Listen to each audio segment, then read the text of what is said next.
Et puis, à propos de l'accueil des réfugiés, la France a fermé le camp de Calais, mais le problème reste entier. C'est ainsi qu'à Metz, la situation est préoccupante. 600 personnes venant des Balkans vivent sur un parking. Leur vie sur place en France est très compliquée. Le reportage, notre envoyé spécial, David Brichard. C'est un camp de demandeurs d'asile où les caméras ne sont pas les bienvenues.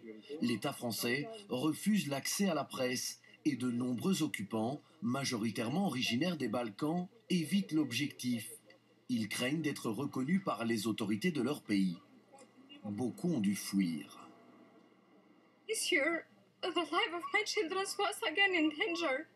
Okay. So I decided to leave my country. Because of that. Yes, because of that. I don't care my life, but I care for the life of my children. Nous arrivons finalement à pénétrer dans ce camp de Blida, au cœur de Metz.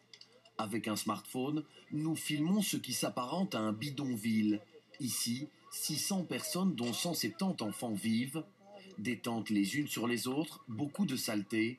Les conditions de vie sont extrêmes. Quand il pleut, on a froid, il y a beaucoup de rats, il y a beaucoup de bagarres, de tout. Très difficile à vivre. Ouais.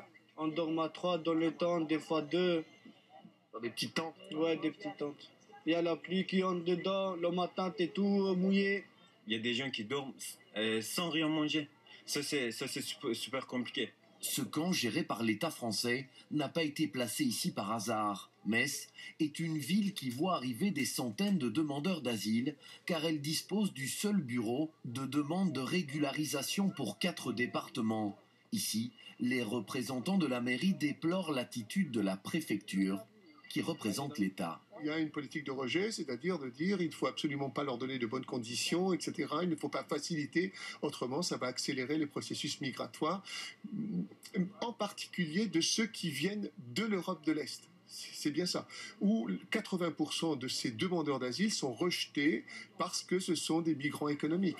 Pour certains bénévoles, la mairie aurait aussi sa part de responsabilité et devrait réagir rapidement. Le maire, il donne un parking, la moitié d'un terrain de foot. Le maire met 6 toilettes, 6 douches, bouchées, et les gens vivent dans les eaux usées.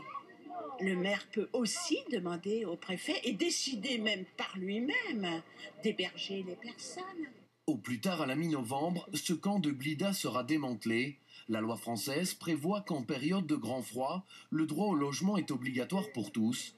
En attendant, des dizaines de bénévoles tentent d'apporter un peu de soutien logistique à ces personnes dans la grande précarité.